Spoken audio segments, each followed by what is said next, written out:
Welcome to African Today, the voice of a changing continent. We bring you the stories shaping Africa's present and future, from breaking news and bold analysis to culture, innovation, and voices on the ground. We're here to inform, inspire, and amplify the heartbeat of Africa every single day. Thank you for stopping by the channel. We hope you enjoy our video. Let's begin. Abidjan, Cote d'Ivoire. In the early hours of Friday, rumors of a coup d'etat swept across Cote d'Ivoire like wildfire. Videos of military vehicles moving through Abidjan, gunshots heard near strategic sites, and reports of communication blackouts triggered widespread panic across the nation and the region. Social media platforms erupted with claims, counterclaims, and unverified footage, suggesting a full-blown coup was underway.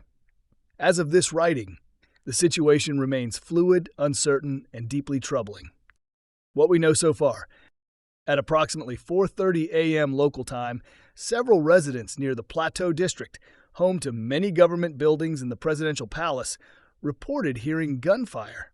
Witnesses say heavily armed soldiers and armored vehicles were seen taking positions around key installations, including the national television station, RTI, and the Félix Houphouët-Boigny International Airport. Internet access in parts of Abidjan has since been disrupted.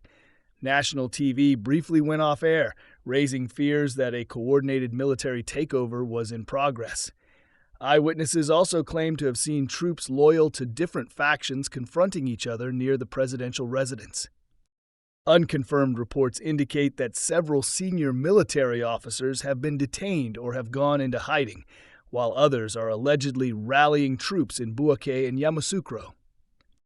The Ivorian government, led by President Alassane Ouattara, has not issued a clear statement. A brief message aired on RTI around 8:15 a.m. called for calm and vigilance, but failed to provide clarity on who is currently in control of the government. A fragile stability cracked. Cote d'Ivoire, West Africa's economic powerhouse, has been lauded in recent years for its post-conflict recovery and rapid development. However, beneath the surface of gleaming high-rises and growing exports lies a fractured political landscape, simmering ethnic tensions, and a military riddled with factionalism. The country has experienced two civil wars since 2002, both ignited by disputed elections and deep-rooted divisions.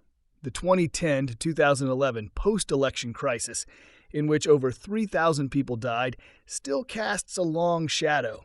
President Ouattara, now in his third term under controversial constitutional amendments, has increasingly faced criticism for authoritarianism, marginalization of opposition voices, and failure to reform the army.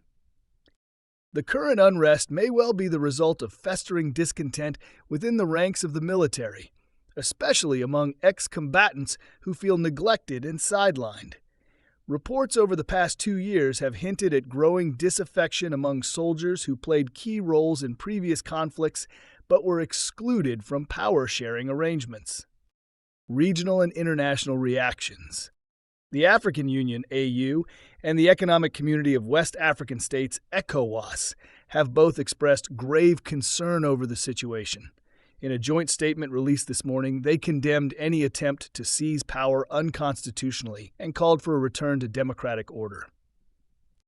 Neighboring Ghana and Liberia have reportedly put their border forces on alert. The French government, which maintains strong historical ties with Cote d'Ivoire and a military presence in the region, is closely monitoring the situation and has advised French citizens to remain indoors.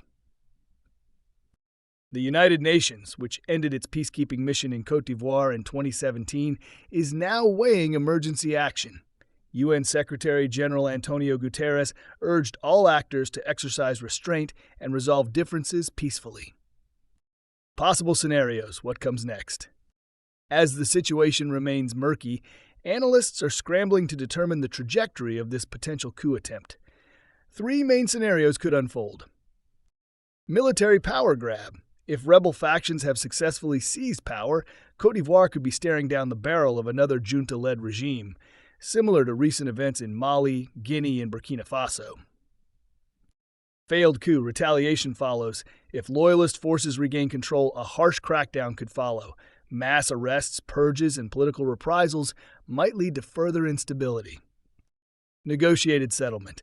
There remains a slim chance that international mediation could de-escalate the conflict before bloodshed begins in earnest, though this would require a rapid and coordinated diplomatic effort. The human cost?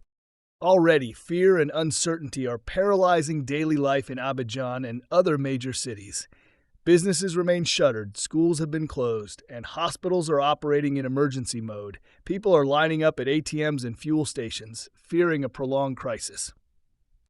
Last time we lost everything, says Awa Kone, a mother of 3 in Cote. I can't do that again. I've sent my children to my sisters in Bouaké. I just want peace. A nation at a crossroads. Cote d'Ivoire stands at a dangerous crossroads. Whether this is a fleeting insurrection or the beginning of a violent new chapter in the country's history, one thing is certain: the echoes of old wounds have returned. In a region already destabilized by the European colonists, this is just the first step of all these puppet regimes crumbling. Thank you for watching. I hope you enjoyed it. Please like and subscribe to help grow the channel. Until next time, see you soon.